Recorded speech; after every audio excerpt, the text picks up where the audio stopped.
Assalamu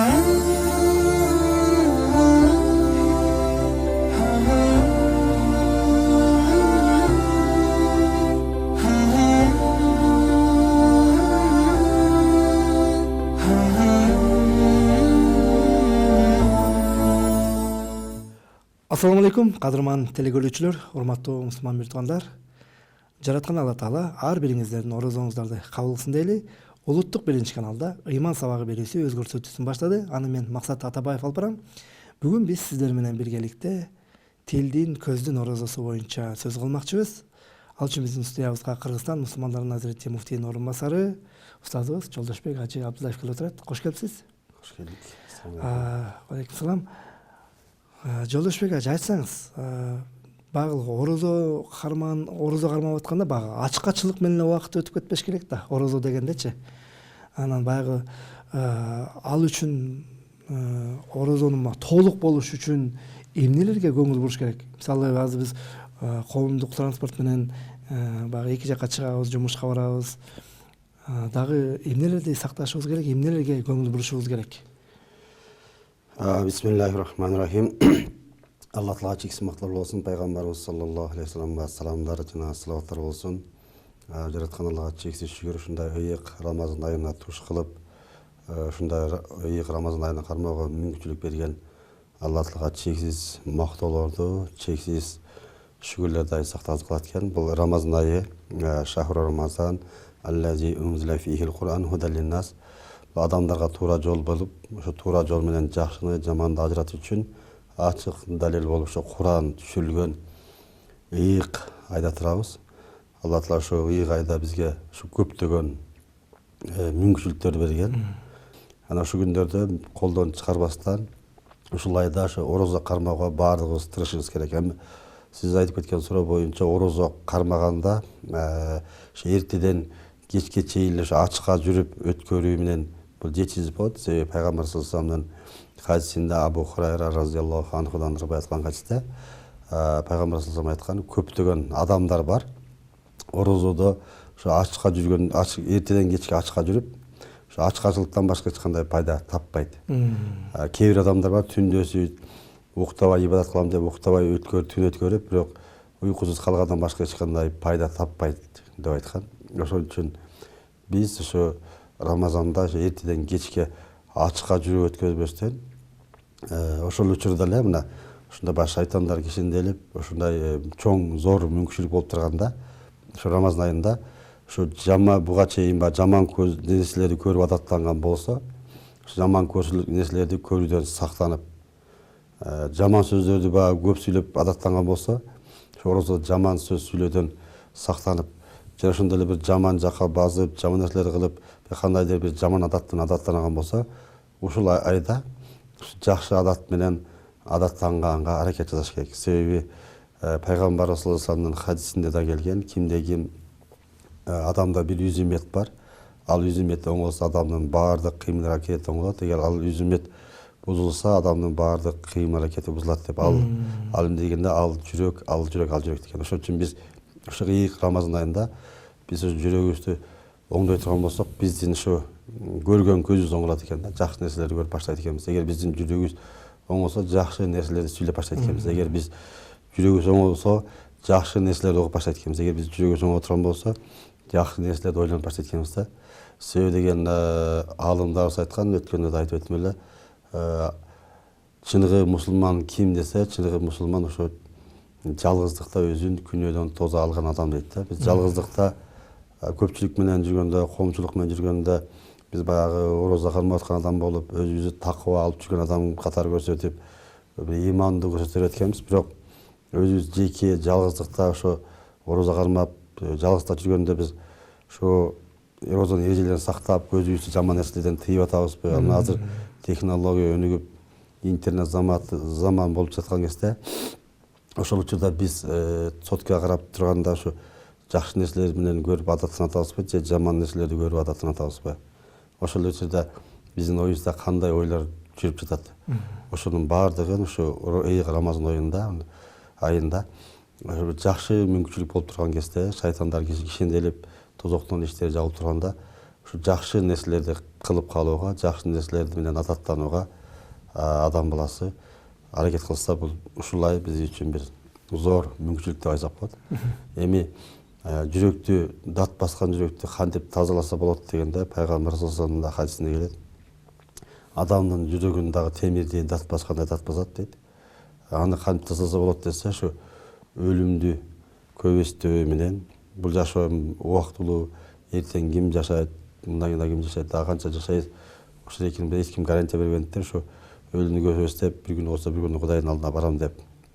Анан көбүрөөк шарият китептерин, Куран китепти, хадис китептерди көп окуп, ушу жүрөгүн ушу нурлунда турган болсо, ушу жаман адаттар кетип, жакшы адат, жакшы ниеттер келе баштайт экен. Кыргызча деле китеп окуй берсе болот да. Эми бул жерде сөзсүз эле бул ошо араб тилинде эмес, эгер мүмкүнчүлүк болсо, мына заман өзгөргөндө, азыр илгери ушинтип айтылчу да, кайсы адам сабатсыз адам десе, тамга таанып жаза албаган адам, окуй албаган адам сабатсыз. Азыр мына технологиянын баары өнүгүп, видео менен шарият угам десең, видео менен бүт эрежелер менен көрсөтүп берет. Угам десең, бүт шариятты айтып берип атат. Окуйм десең, интернеттен эмне нерсени ачып окусаң болот. Бирок ошондо биз ошол жакшы нерселер менен пайдаланып, жакшы нерселерин көрүп, жакшы нерселерин уга турган болсок, биз ушу бир айлык орозодо бир жылдык, мындай айтканда, өзүбүздүн алып жүрүү эрежебизди зарядтап алсак болот да. Негизинен баягы көздү кантип сакташыбыз керек болот ороз айында? Эми көздү сактоо дегенде, биз орозодо мисалы, биз деген эми азыр жаңы айтып өткөндөй технология өнүгүп, азыр интернет ачсаң канча деген жакшы нерселер да чыгып атат. Жаман нерселер. Ошол эле жаман нерселер чыгып атат. Бизде Кудай Таала шариятыбызда кайсы нерселер адал, кайсы нерсе арам, кайсыны кеме караса болот, кайсыны караса болбойт деп бүт адал арамды ажыратып берип койгон да. Ошол адам баласы кайсы нерсе арам болгон болсо, кайсы нерсеге шариятыбыз тыйып салган болсо, ошол нерселерден өзүн тыюу ар бир мусулмандын милдети да. Анан көп учурда айтып калат го, бул орозо дененин орозосу болуш керек депчи. Ошону кандай түшүнөбүз? Биздин элибиз кандай кабыл алыш керек? Бул негизи пайгамбар саллаллаху алейхи вассаламдын хадисинде келет, ар бир адамдын кылган иши, амалдары өзү үчүн, орозон мен үчүн, орозонун соогун өзүм берем деген да. Ошол себептен бул орозодо адам баласы бизге Кудай Таала орозодо эмнени парыз кылган болсо, мисалы парыздарда 5 нерсени парыз кылган да. Ошол нерсени убагы келгенде аткарып калсаң, ошол үчүн кыямат күнү Кудайдын алдында ажыр сыйлык алат ар бир адам. Аткарбаган болсо, ошол үчүн күнөөсүн алат. Мисалы, Кудайга ыйман келтирип ишенүү, биринчиси, экинчиси ошо 5 убакыт намаз убактысы келгенде 5 убакыт намаз окуу. Мисалы, убактысы келгенде окуй койсоң, адам баласы окуса деле мүмкүнчүлүгү бар, окуй койсо деле мүмкүнчүлүгү бар, бирок окуса ошо соогун ала берет. Соогун ала берет. Ошондой эле орозо келгенде, орозонун парыз келди. Орозо келгенде, орозо чынында орозо кармаса, Кудайдын ыраазычылыгын алып, соогун алып, кыямат күнү ажыр сыйлыгын алат. Себеби деген пайгамбар саллаллаху алейхи вассалам хадистеринде келген, ким орозо кармаса, Кудайдын ыраазычылыгын алган болсо, ал кыямат күнү ошо орозо кармоочулар бейишке ошо раян деген иштен кирет деп келген хадистер. Ошол себептен ушул бизге парыз кылган нерсе деп туруп, ар бир адам жоопкерчилик алып, ошо кармаса, ошол соопторго ээ болот да. Эми Жолдошбек эже, мисалы ороз айында орозо кармабай турган адамдар дагы бар да, катарыбыздачы. Балким жанагындай ден соолугуна мүмкүнчүлүгү чектелген болсун, башка болсун. Негизи эле орозону кимдерге кармоо милдеттүү да, жана кимдер кармабай койсо болот? Орозо боюнча шариятыбыз ла икроха фид дин дейт. Динде эч качан кыйноо жок. Шариятыбыз эч качан бир адамды ооруп жатса, же болбосо бир адам сапарда жүргөн болсо, адам баласы, Кудай Таала биз эч качан, биздин шариятыбыз, динибиз эч качан бир адамды мажбурлап же бир нерсени кыйын кылдыртпайт да. Ошону сыңар эле эң биринчи ошо сапарга чыккан адам, ас-сафару китат минал азаб деген пайгамбар саллаллаху алейхи вассалам хадиси бар. Бул эме сапар, бул бир кыйынчылыктардын бир азаптарын бир оор сапар деп коет да. Себеби деген сапарда чыккан адам бул сөзсүз бул үйүнөн ажырап чыккандан кийин үйдөгүлөр шарт, үйдөгүлөр условиялар жок болгондуктан сапарга чыккан адам сөзсүз бул кыйналат. Мусапыр болот. Мусапыр болот. Мурункулар болсо мурун баягы төп эмелер менен жүргөн болсо, азыркылар баягы машина болсо деле заманга жараша азыр сапарга чыкканда ошо унаа менен жүрсөң деле, өзүң улаң менен жүрсөң деле адам баласы кыйналат. Эгер сапарга чыкканда, эгер бир адам сапарда ошо орозодон кыйынчылыгын тартып аткан болсо, ошо адам сапардагы адам орозо кармабай эле койсо болот. Эгер мен чыдайм, кармай алам деген өзүнө ишеним болгон болсо, кармасак эч кандай ага уруксат. Сапарга жүргөн адамга, сапарга жүргөн адамга. Бирок кармабай койсо, шариятыбыз ага уруксат берет эгер кыйынчылык кыйнап жаткан болсо. Бирок ушул жерден толуктап кетели, эгерде баягы ал сапарга чыкты, оозун ачып койду, анан кийин аны кармап толуктап бериш керек болобу? Bir gününe bir gün толуктап берет. Себеби деген сапарга чыккандан кийин ал ошо сапарда жүргөн убактында кармабаган эмелерин, күндөрүн башка күндө алып берет. Себеби Куранда Алла Таала айткан ошо кимде ким ошо сапарга чыккан болсо, же бир кандайдыр бир ооруп калган болсо, ал күндөрдүн ордун башка күндөрдө толуктап берсин деп Куранда айтылган. Ошо башка күндөрдө толуктап берет да. Андан кийинкиси ооруган адам.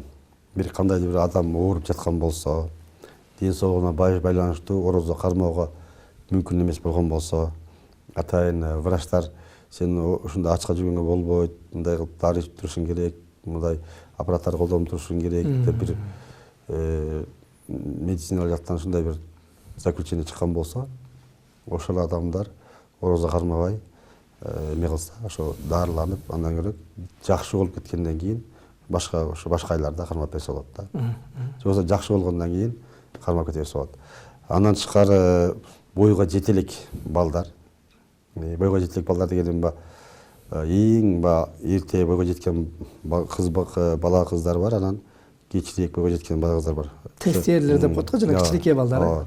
Кимде ким бойго жеткен болсо, балакатка жеткен болсо, шариятыбызда ошо балакатка жеткен болсо, ал орозо кармоого милдети болот. Эгер балакатка жетелик болгон болсо, ал орозо кармабай эле койсо, шариятыбыз буга да уруксат берген да. Андан тышкары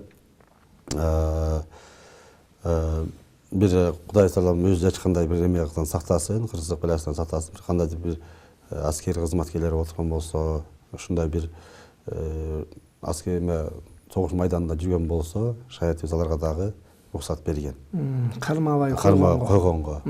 Андан тышкары бир кандайдыр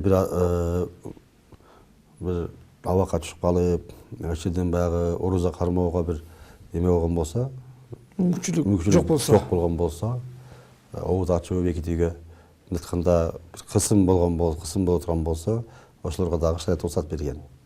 Андан тышкары өтө карлыкка жетип, алдан күчтөн тайып, күч кубаты өтө сылай болуп калган адамдар дагы эме орозо кармай койсо болот. Бирок алар сөзсүз түрдө баягы шариятыбызда фидия деп коет.